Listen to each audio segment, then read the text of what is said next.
My good friend and I have been in a committed relationship for the past 2 years. She was a student who worked in the restaurant on the side. Consequently, I had a conversation with her. Before we get started with the narrative, could you please click the bell icon and subscribe to our channel so that you don't miss any updates? It had only been a short while since she had become a waitress. On the weekends, I frequently visited that location. The first time I saw her, I became completely numb and my gut immediately told me that she was the one. I had the idea that I ought to talk to her, but it was difficult for me to do so. Perhaps she would object to our conversation or something. Therefore, I made the decision to wait, and in the meantime, I would go there and simply stare at her. Surprisingly, I summoned the courage to initiate the talk with her within a short period of time, and I did so.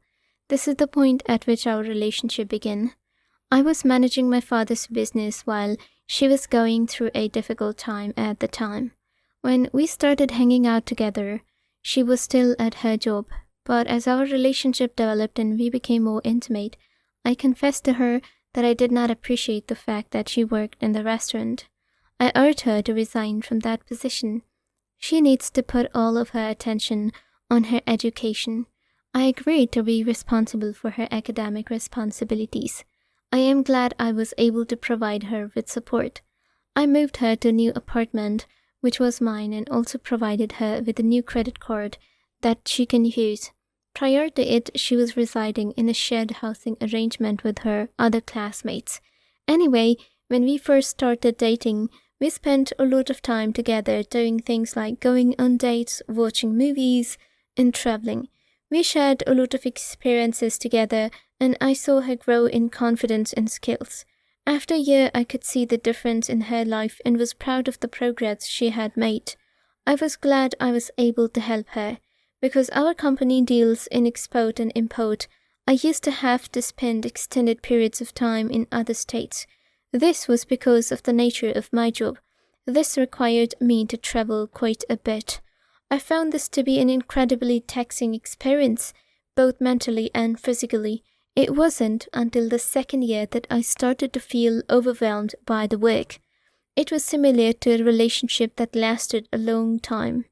On the other hand, every time I visited my hometown, I made sure to make the most of time with her, which turned on to be an elaborate hoax played on me by her.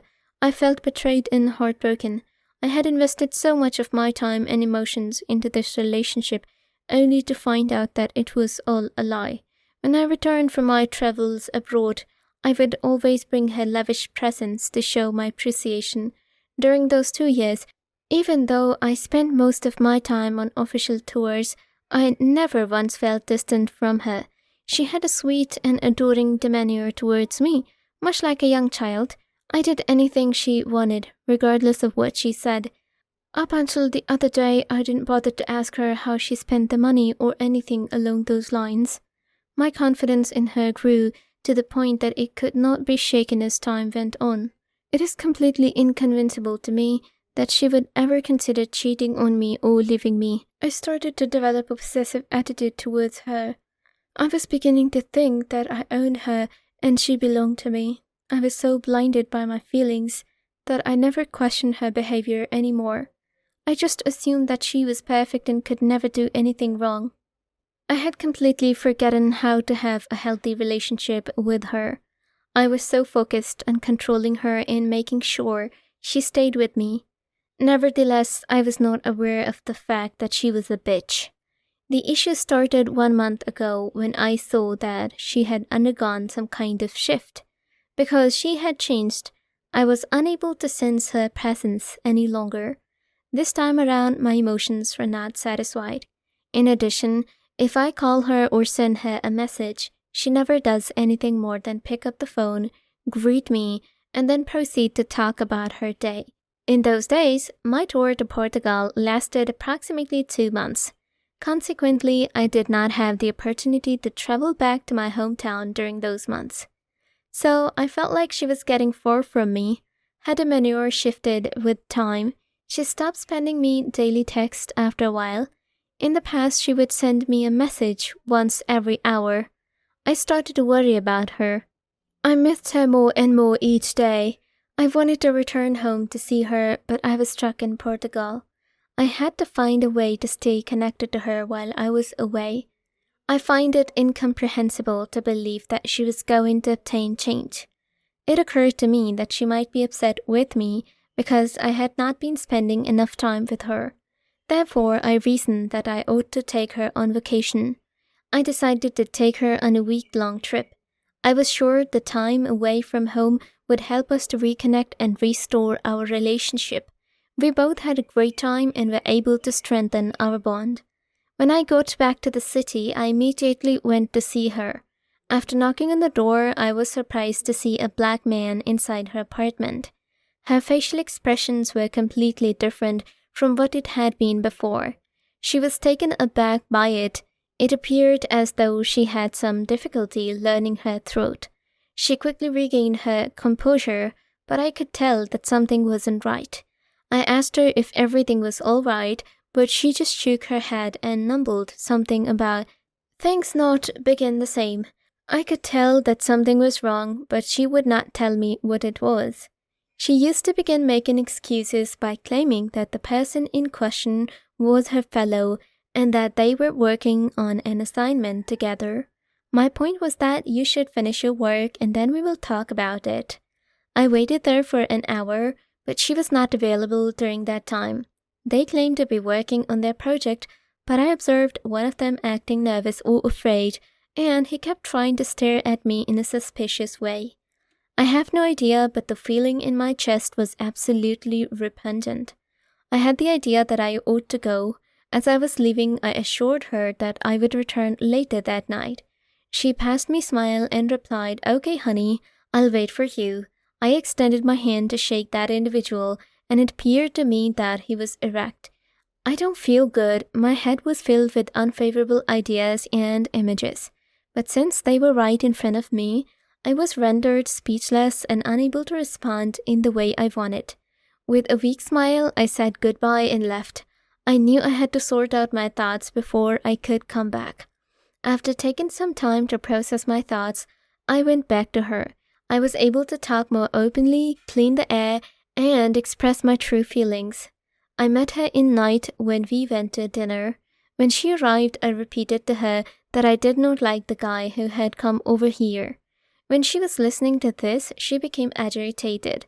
I was powerless to stop my mind from being furious, and as a result, I abandoned her. Because I was possessive of her even at this time, my intention was to propose her for marriage, but she spoiled my plans. I didn't see her for 3 days, during which time she called and messaged me multiple times, but I ignored them. After a period of 3 days, she eventually showed up at my workplace to meet with me. After a considerable amount of time had passed, she finally extended an apology to me and gave me a comforting hug. I could feel the warmth of her embrace. I was surprised, but I reciprocated for her hug. That moment I felt that I had forgiven her and all my resentments had melted away. Then after realizing that she was upset with me since I had not been able to spend time with her due to business obligations, I expressed my regrets to her and informed her that we would be going on vacation to Hawaii for the following 5 days.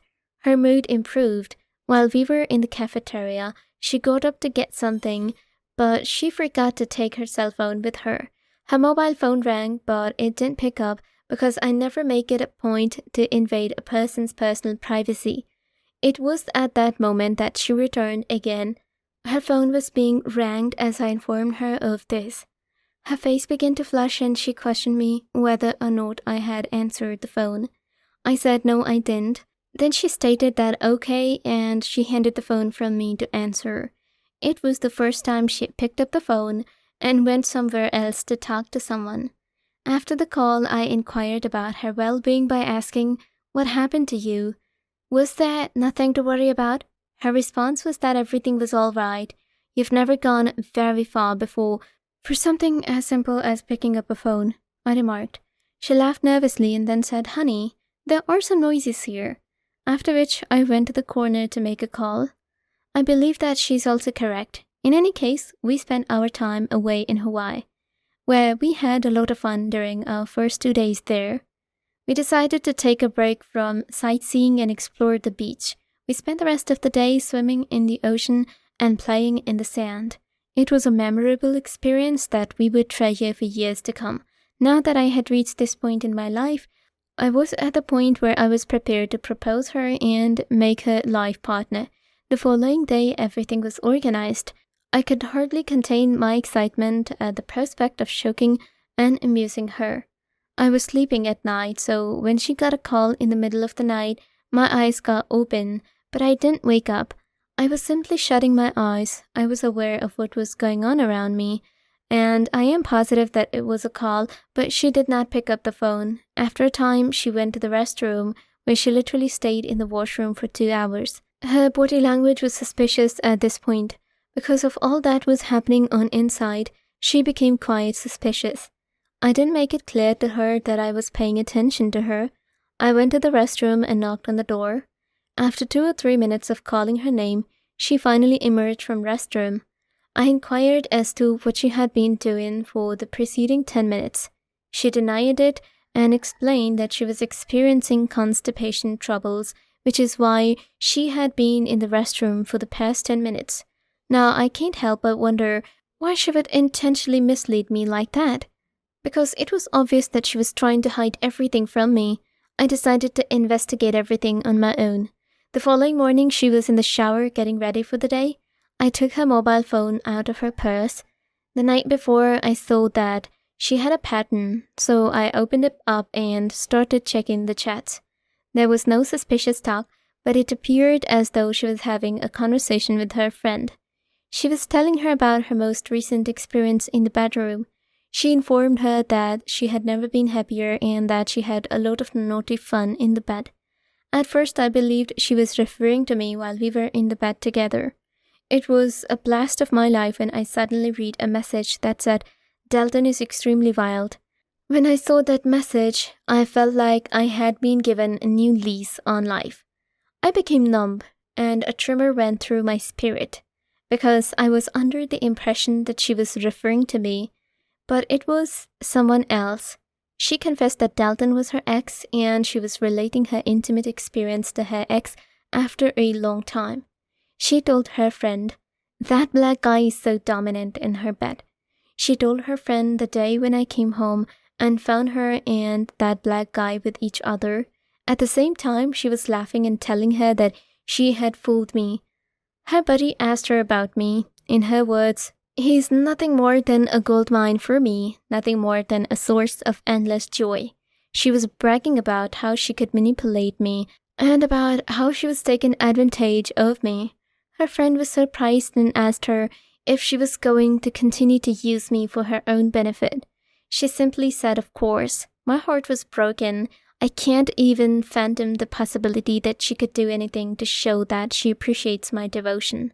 It seemed as though someone had pulled my heart out of my chest, and I was on the verge of passing away.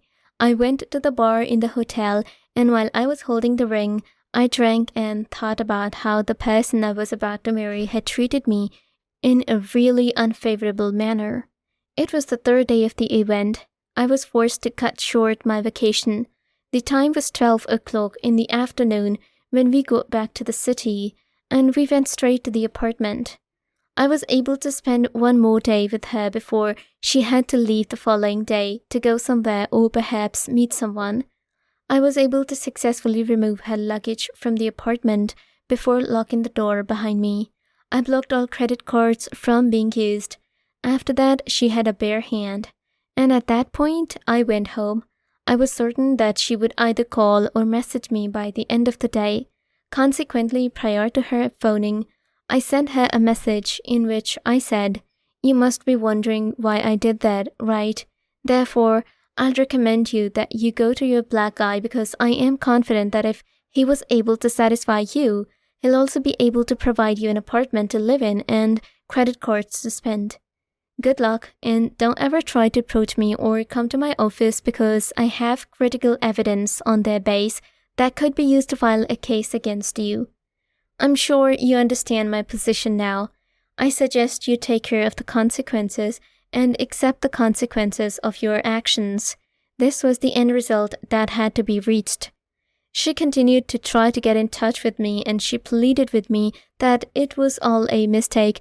But despite the fact that I didn't want to report her, I did so because she was here before me and is still bothering me. However, after the police procedure was over, she apologized to me, but she never came in front of me again. I moved on, but my broken heart stayed with me. I eventually realized that I was stronger than I thought, and I had the courage to stand up for myself. I learned to forgive myself for not being able to protect myself from her actions. I also learned to move on from the pain and hurt that she had caused me.